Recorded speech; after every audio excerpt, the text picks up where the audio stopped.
Hello student, नमस्कार। स्वागत करता हूं आप सभी का एक बार फिर से आपके अपने YouTube चैनल आरपीएससी अड्डा पर।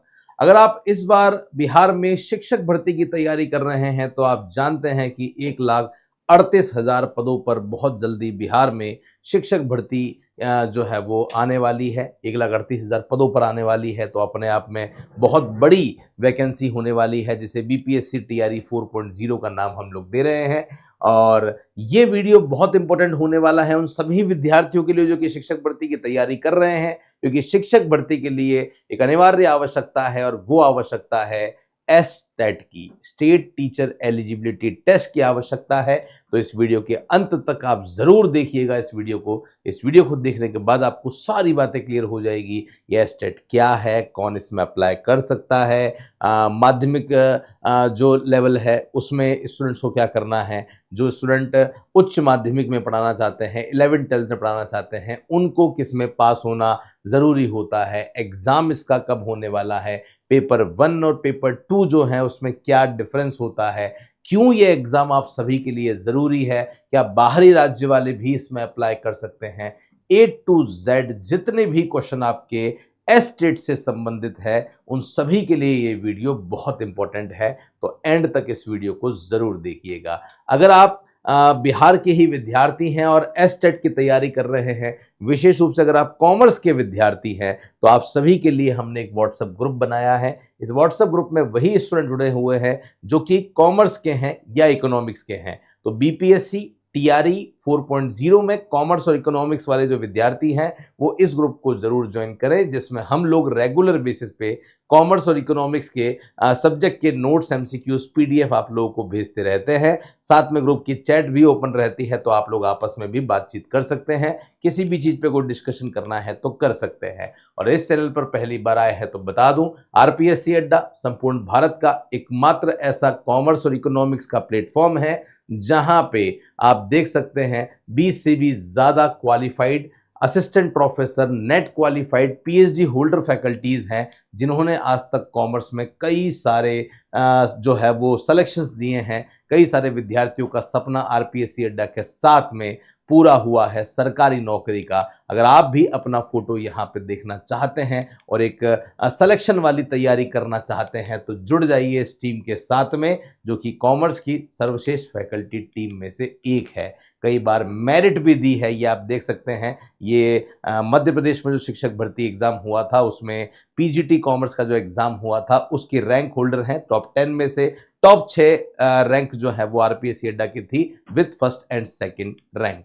तो ये सिलेक्शन हमारे आज तक जो है वो हो चुके हैं। अब मैं सीधा आपको लेके आता हूं। देखिए, ये सारी बातें जो हम लोग इस वीडियो में क्लियर करने वाले हैं, इन सभी को हम लोग एक नोटिफिकेशन, जो ऑफिशियल नोटिफिकेशन है एस्टेट का, उसी के माध्यम से समझेंगे, ताकि आपको अच्छे से सारी बात जो है वो समझ में आने वाली है। तो चलिए जी, स्टार्ट करते हैं। अगर आप में से कोई भी विद्यार्थी है जो कि एस्टेट कॉमर्स की तैयारी करना चाहता है, तो नीचे डिस्क्रिप्शन में आपको हमारी एप्लीकेशन का लिंक है, उस लिंक पे क्लिक करके आप हमारे एस्टेट कॉमर्स का जो बैच है, जैसे ही स्टोर पे जाएंगे, स्टोर पे जाके आप लिखेंगे एस्टेट, तो एस्टेट कॉमर्स का बैच हमारा नया लॉन्च हो चुका है। क्योंकि अभी नोटिफिकेशन नहीं आया, तो फीस इसकी मात्र 1999 है, जिसमें आपको कंप्लीट जो बैच है वो मिल रहा है। तो मैं कुछ देर बाद आपको बताता हूं कि इस बैच में हमने क्या क्या डाला हुआ है। फिलहाल आप सभी के सामने ऑफिशियल नोटिफिकेशन जो है वो आपको सामने यहाँ पे नजर आ रहा होगा। ये नोटिफिकेशन बहुत ज्यादा पुराना जो है वो आप लोगों को नहीं दिख रहा होगा। बात यहाँ पे एस्टेट 2024 की जो है वो हो रही है।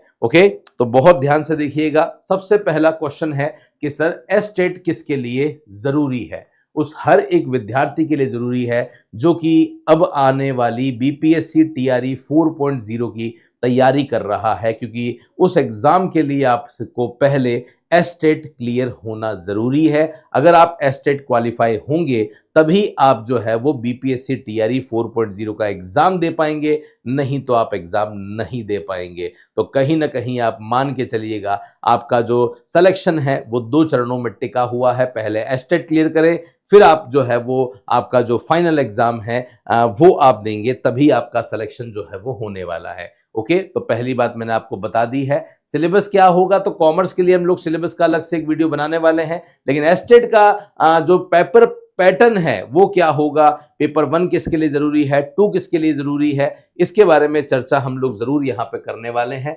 तो मध्य प्रदेश शिक्षक पात्रता परीक्षा, इसी को एस्टेट का नाम दिया गया है, कि आयोजन एवं उक्त परीक्षा में सम्मिलित होने हेतु आवेदन पत्र भरे जाने के संबंध में इच्छुक अभ्यर्थियों के लिए आवश्यक सूचना। यह सूचना आपकी 2023 की नोटिफिकेशन की है, जो कि 2024 में एस्टेट का एग्जाम हुआ था, मतलब पुराना है। अभी हम इंतजार कर रहे हैं कि कब नया वाला जो है एस्टेट है वो होगा, ताकि बहुत सारे विद्यार्थी जो कि पिछली बार इस एग्जाम को नहीं दे पाए थे, क्वालिफाई नहीं कर पाए थे, उनके लिए फिर से हम काफी समय से डिमांड कर रहे हैं कि एक और नई एस्टेट होनी चाहिए, फेज 2 होना चाहिए, और आशा कर रहे हैं कि बहुत जल्दी एस्टेट का फेज 2 भी आने वाला है।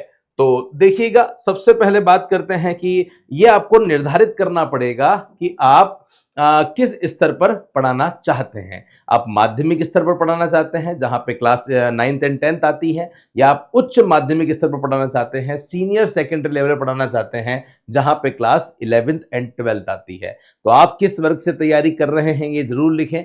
माध्यमिक वर्ग से कर रहे हैं या उच्च माध्यमिक वर्ग से कर रहे हैं। माध्यमिक वर्ग से करते हैं तो पेपर 1 आपका क्लियर होना जरूरी है, और उच्च माध्यमिक वर्ग से करते हैं तो आपका जो है वो क्या जरूरी है, आपका यहाँ पे जो जरूरी है वो आपका यहाँ पे जो है वो क्या जरूरी है, इंपॉर्टेंट बात है, आपका पेपर 2 जो है वो यहाँ पे क्लियर होना जरूरी है। तो बहुत ध्यान से देखिएगा, यहाँ लिखा हुआ है माध्यमिक कक्षाओं के लिए 9th और 10th के लिए निर्धारित पाठ्यक्रम जो हम आपसे डिस्कस करेंगे उसके अनुसार पेपर 1 जो है वो क्लियर होना चाहिए, और उच्च माध्यमिक के लिए पेपर 2 जो है वो यहाँ पे क्लियर होना चाहिए। पहली बात ये ध्यान रखिएगा। तो इसका मतलब सर योग्यता क्या हो गई है, तो बात को समझो, क्योंकि हम लोग यहाँ पे बात कर रहे हैं माध्यमिक की। तो माध्यमिक के लिए जो एलिजिबिलिटी होनी चाहिए वो ग्रेजुएशन होना चाहिए, ग्रेजुएशन के साथ में आपकी बीएड होनी चाहिए, और बीएड के साथ में आपका एस्टेट पार्ट 1 यहाँ पे क्लियर होना चाहिए। मैं आपको यहाँ पे लिख के बता देता हूँ, थोड़ी सी आसानी मेरे हिसाब से यहाँ पे होने वाली है। तो वो हर एक विद्यार्थी जो कि इस बार सपना देख रहा है, किसका सपना देख रहा है, सपना देख रहा है वो बीपीएससी TRE 4.0 में शिक्षक भर्ती में सेलेक्ट होने का। तो आपको ये पहले ये सोचना पड़ेगा, ये फाइनल करना पड़ेगा कि आप जो शिक्षक भर्ती का जो एग्जाम है वो किस तरीके से दे सकते हैं। आपके पास 2 ऑप्शन है।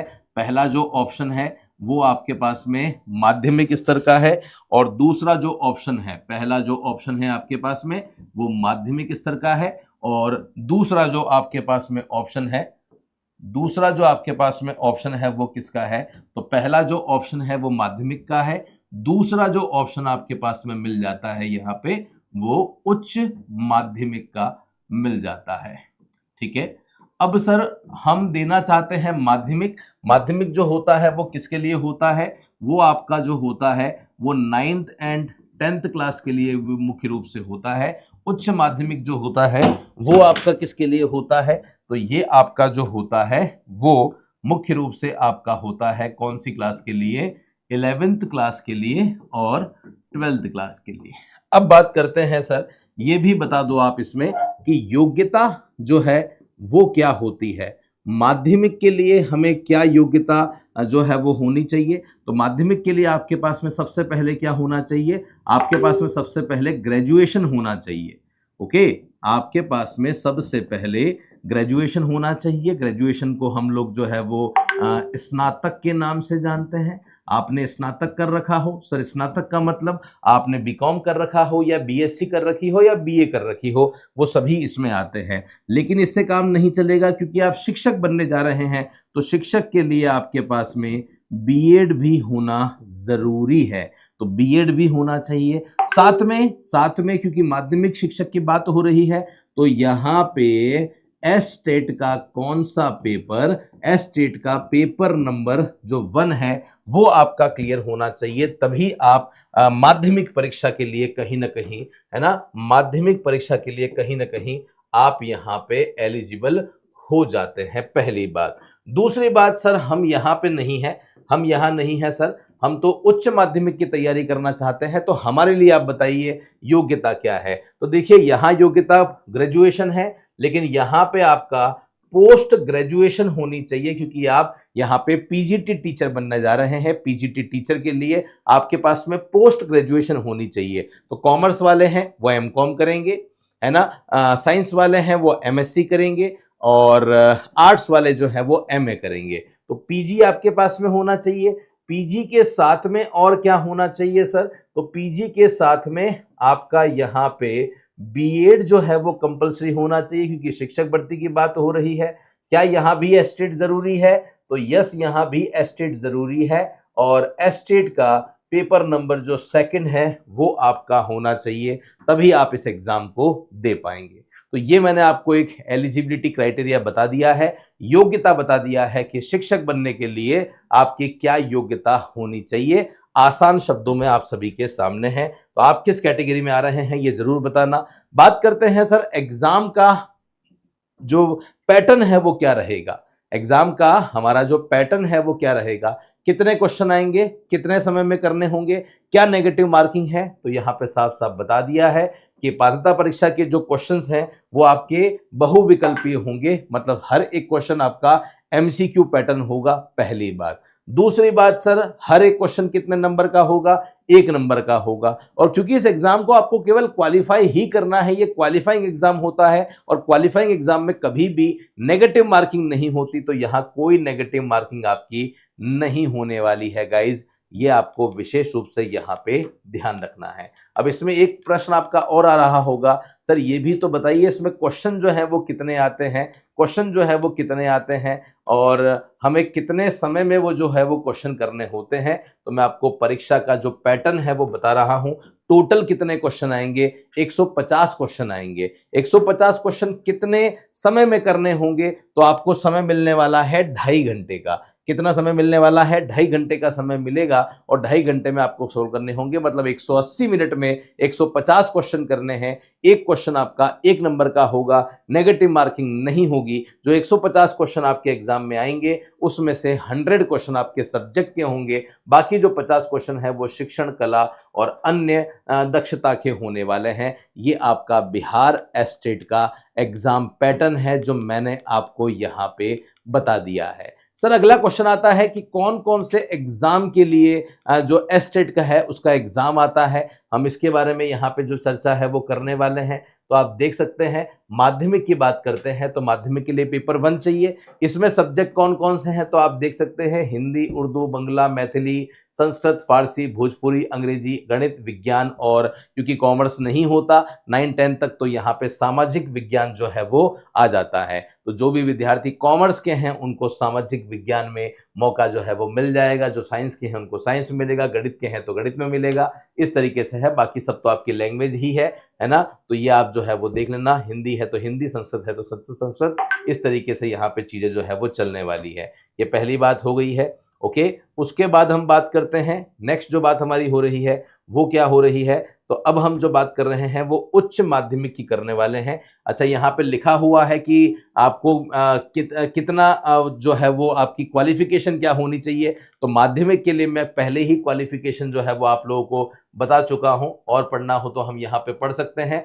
कितना चाहिए माध्यमिक में के लिए? हमें ग्रेजुएशन होना चाहिए। तो लिखा हुआ है 50% के साथ में ग्रेजुएशन होनी चाहिए। पीजी है तो बढ़िया बात है, नहीं भी है तो 50% के साथ में ग्रेजुएशन होनी चाहिए, और साथ में आपका बीएड होना चाहिए, है ना, और आपका फेज 1 जो है वो होना चाहिए, पेपर 1 होना चाहिए। तो आप यहाँ पे माध्यमिक के लिए अप्लाई जो है वो कर सकते हैं। अब बात करते हैं सर उच्च माध्यमिक होगा तो क्या होगा। उच्च माध्यमिक के लिए पेपर 2 जो है वो आवश्यक हो जाता है। उसके बाद में 50% चाहिए, बट यहाँ ग्रेजुएशन नहीं चाहिए, स्नातकोत्तर में होने चाहिए। स्नातकोत्तर का मतलब पीजी होता है, तो पीजी में 50% होने चाहिए, साथ में आपका यहाँ पे बीएड होना चाहिए, और एस्टेट का पेपर 2 होना चाहिए। तब आप इस एग्जाम के लिए एलिजिबल हो जाते हैं। अब क्योंकि पोस्ट ग्रेजुएशन जब होता है तो स्पेसिफिक सब्जेक्ट में होता है, ये रहे स्पेसिफिक सब्जेक्ट सारे। आप देखिए हर एक सब्जेक्ट है, फिजिक्स है, केमिस्ट्री है ना, हिस्ट्री है, ज्योग्राफी है,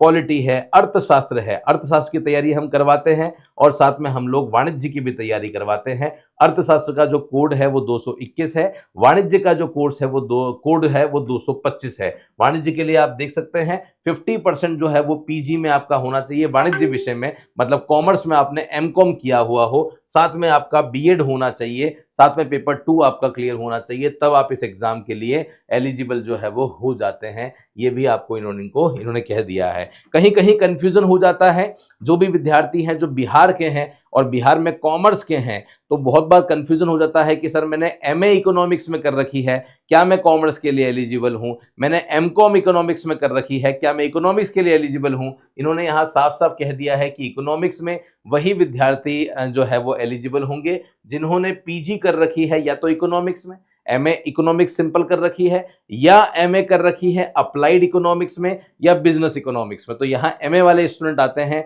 एमकॉम वाले इकोनॉमिक्स में अप्लाई नहीं करें, आपको यहां पे नहीं लिया जाएगा। कॉमर्स की बात करते हैं तो किसी भी स्टूडेंट ने अगर मास्टर डिग्री कर रखी है कॉमर्स में, वो यहाँ पे आने वाले हैं। लेकिन जिसने एमकॉम कर रही है अप्लाइड में इकोनॉमिक्स में या बिजनेस इकोनॉमिक्स में, वो ऊपर इकोनॉमिक्स में अलाउ होंगे, यहाँ पे अलाउ नहीं होने वाले हैं। सर इसका सिलेबस क्या होगा? तो सिलेबस अलग अलग है, लिखा हुआ है पेपर 1 माध्यमिक के तहत होने वाला है ना, और पेपर 2 जो है वो उच्च माध्यमिक के तहत जो है वो होने वाला है, और ग्रेजुएशन है तो ग्रेजुएशन लेवल का पेपर आएगा, पीजी है तो पीजी लेवल का पेपर जो है वो आने वाला है।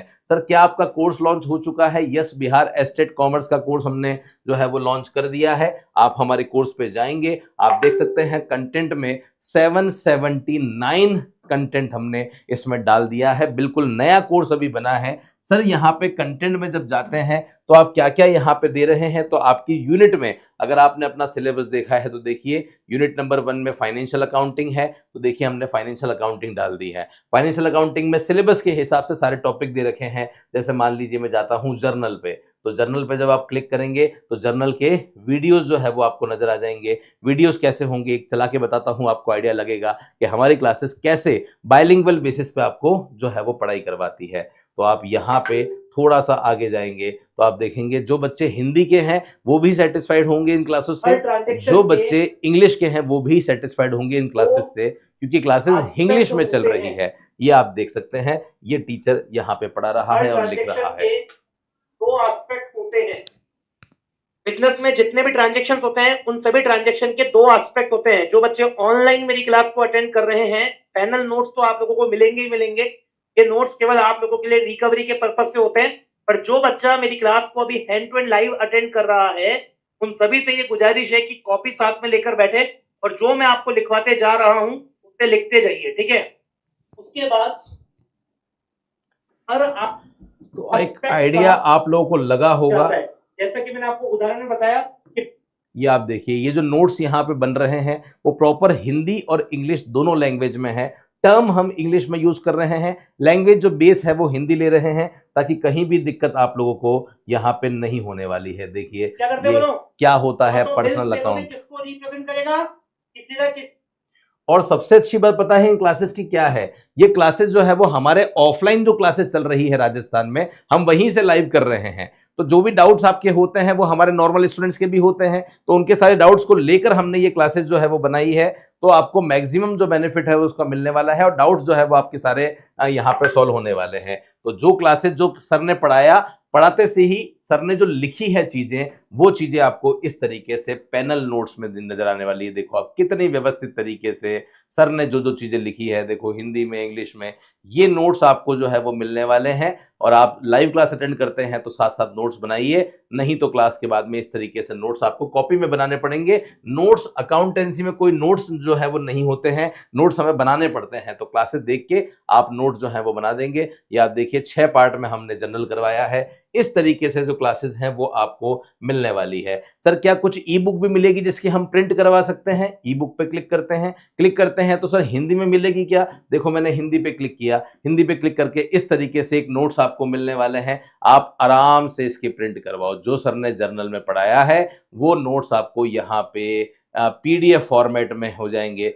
सर क्या हम इन्हें डाउनलोड कर सकते हैं? यस, आप इन्हें डाउनलोड 100% कर सकते हैं। सर क्या डाउनलोड करके प्रिंट करवा सकते हैं? तो यस, आप प्रिंट भी करवा सकते हैं। तो ये सारी सुविधा आपके पास में है, तो कहीं भी 1% भी दिक्कत आपको नहीं आएगी। सर क्या ऐसे ही नोट्स इंग्लिश में है? तो यस, ये देखिए, ये मैंने यहाँ क्लिक कर दिया है, तो देखिए यही नोट्स आपको ऐसे के ऐसे इंग्लिश में भी मिल रहे हैं। तो कहीं भी कोई दिक्कत 1% भी आपको नहीं होने वाली है। सर क्या पूरा ही सिलेबस आप सर एमसीक्यू भी है क्या? सर क्या एमसीक्यू भी है क्या? ये रहा एमसीक्यू, ये रही फाइल हिंदी की, ये रही फाइल इंग्लिश की। हिंदी की अपलोड करता हूं तो आप देखिए हिंदी के एमसीक्यूज आपको दे रखे हैं। जर्नल के एमसीक्यू 50 एमसीक्यू आपको जर्नल के प्रैक्टिस करने के लिए मिल रहे हैं, और ऐसे ही क्वेश्चन आपको सेम इंग्लिश में भी मिल रहे हैं। यहाँ भी वही 48 एमसीक्यू आपको जो है वो दिए जा रहे हैं। इस तरीके से हम आपको पढ़ा रहे हैं, तो मुझे नहीं लगता इससे बाहर कुछ भी होगा और इससे ज्यादा आपको कुछ भी पढ़ने की जरूरत है। ऐसे ही आप देखिए हमने सब कुछ कर रखा है। ये पूरी अकाउंट्स है, सब्सिडरी बुक, अकाउंटिंग की थ्योरी है, ट्रायल बैलेंस है, रेक्टिफिकेशन है, अकाउंटिंग कंसेप्ट है, प्रिपरेशन ऑफ फाइनल अकाउंट है। ये फाइनल अकाउंट अभी चल रहा है ना, ये अभी चल रहा है। इसकी लेटेस्ट वीडियो आपको मिलती रहेगी। फिर हायर परचेज डाल दिया, पार्टनरशिप डाल दिया, रॉयल्टी डाल दिया, लगभग पूरा सिलेबस डाल दिया है, क्योंकि कभी भी एग्जाम आपका आ सकता है। तो इसी तरीके से ऑडिटिंग है, ऑडिटिंग के भी हमने वीडियो डाल रखे हैं। लॉ है 10 नंबर का, उसके भी वीडियो यहाँ डाल रखे हैं एक्ट के हिसाब से। इंडियन कॉन्ट्रैक्ट एक्ट है, सेल ऑफ गुड्स एक्ट है, नेगोशिएबल है, कॉर्पोरेट अकाउंटिंग है तो इसका भी यहाँ पे है, कॉस्ट अकाउंटिंग है वो भी डाल रखी है, मैथमेटिक्स। इस तरीके से हमने पूरा सिलेबस जो है वो यहाँ पे कंप्लीट करवा रखा है, और बहुत कम फीस है, मात्र 1999 में ये फीस जो है वो आपको अवेलेबल हो जाती है। तो गाइज हमारे क्वेश्चन क्या क्या थे, कौन कर सकता है अप्लाई, बता दिया है। एलिजिबिलिटी, सिलेबस क्या रहता है, तो जो मैंने अभी आपको बताया हमारे कोर्स में सिलेबस वही सिलेबस है, नहीं तो हम सिलेबस का एक वीडियो अलग से भी बना देंगे। एग्जाम पैटर्न क्या रहता है बता दिया है मैंने आपको, 150 क्वेश्चन आते हैं। कब और एग्जाम का ये कब होने वाला है एग्जाम, तो देखिए हम पूरी एक्सपेक्टेशन लगा रहे हैं कि बीपीएससी टीआरई 4.0 जो कि बहुत जल्दी जो है वो फरवरी मार्च में देखने को मिलने वाली है, उससे पहले हम पूरा अनुमान लगा रहे हैं कि एस्टेट का एग्जाम जो है वो हो जाए। तो आप तैयारी में लग जाइए, समय कम है, सिलेबस बहुत बड़ा है, बता रहा हूं मैं, है ना। और आपके बिहार जो बीपीएससी टीआरई 4.0 में जो कॉमर्स के विद्यार्थी हैं, इकोनॉमिक्स के विद्यार्थी हैं, उनसे सिलेबस इसका बिल्कुल अलग है, तो आप उसी तरीके से तैयारी कीजिएगा। पेपर 1 पेपर 2 में अंतर है क्या? बिल्कुल है। पेपर 1 माध्यमिक वालों के लिए है, 2 जो है वो उच्च माध्यमिक वालों के लिए है। क्यों जरूरी है? तो भैया बिहार में शिक्षक बनना है तो बिहार बिना एस्टेट के आप शिक्षक नहीं बन सकते हैं, ये बात आपको विशेष रूप से यहाँ पे ध्यान रखनी है। तो मुझे लगता है ये सारे ही प्रश्न मैंने बता दिए हैं। जो भी विद्यार्थी कॉमर्स का है, इकोनॉमिक्स का है, इस ग्रुप को जरूर ज्वाइन कर लीजिए, जिस ग्रुप में हम लोग रेगुलर बेसिस पे कॉमर्स और इकोनॉमिक्स के नोट्स एमसीक्यूज आपको देते रहते हैं। फैकल्टी टीम बहुत जबरदस्त है, जिसने आज तक कॉमर्स के इतिहास में 1000 से भी ज्यादा सिलेक्शन दिए हैं। इस बार बारी हमारे बिहार के विद्यार्थियों के लिए है। सर क्या बीपीएससी टीआरई 4.0 का कोर्स भी चल रहा है? यस, इसका कोर्स चल रहा है, और इसका कोर्स तो हमने अभी से लाइव चला दिया है। तो इसमें आप जानते हैं कि कॉमर्स वाले विद्यार्थी जो है वो 3 तरीके से फॉर्म भर सकते हैं। अकाउंट्स से भी भर सकते हैं, बीएसटी से भी भर सकते हैं, ईपीएस से भी भर सकते हैं। तीनों का अलग अलग बैच है, जो भी बैच आप लेना चाहें ले सकते हैं। जो बैच आप लेंगे उसके साथ में 3000 एमसीक्यूज मिलेंगे, प्रिंट के लिए नोट्स मिलेंगे, टॉपिक वाइज मंथली टेस्ट मिलेंगे, 5 मॉक टेस्ट हम आपको एग्जाम के साथ में करवाने वाले हैं, और फीस पूरे भारत में सबसे कम, क्वालिटी पूरे भारत की सर्वश्रेष्ठ क्वालिटी है। तो जो भी विद्यार्थी हमारे साथ में जुड़ना चाहते हैं इस बैच में, जल्दी से जुड़ जाइए। नोटिफिकेशन नहीं आया है इसलिए फीस कम है, नोटिफिकेशन आते ही इसकी फीस बढ़ा दी जाएगी। तो जल्दी से जुड़ जाइए। बेस्ट एजुकेटर के साथ, बेस्ट कंटेंट के साथ, एमसीक्यू प्रीवियस ईयर प्रैक्टिस भी हम करवाएंगे, डाउट सेशन भी रहेंगे। फिर भी कोई डाउट अगर आपको आता है तो इस नंबर पे आप हमें फोन या मैसेज करके अपनी इंक्वायरी को जनरेट करें, हमारी टीम डेफिनेटली आपकी हेल्प करने वाली है। टेलीग्राम पे हमने पिछले 1 महीने में 300-400 एमसीक्यूज आपके बिहार आरपीएससी अड्डा के टेलीग्राम चैनल पे डाल दिए हैं। आप उस पर भी क्लिक करके उसे दीजिए, ताकि फ्री में डेली के क्वेश्चन आपको मिलते रहेंगे और आपकी प्रैक्टिस लगातार चलती रहेगी। बिहार के स्टूडेंट हैं तो ये चैनल विशेष रूप से आपके लिए बना है। अगर आप कॉमर्स और इकोनॉमिक्स के स्टूडेंट हैं तो इस वीडियो को अंत तक जरूर देखिए। देखा होगा आपने, वीडियो कैसी लगी जरूर बताइएगा। इस चैनल को जरूर सब्सक्राइब कीजिएगा ताकि एक भी इंपॉर्टेंट वीडियो आपसे मिस ना हो। मेरे साथ में बने रहने के लिए बहुत बहुत धन्यवाद। मिलता रहूंगा कुछ ऐसे ही इंपॉर्टेंट वीडियो के साथ, तब तक के लिए धन्यवाद। जय हिंद, वंदे मातरम, बाय बाय।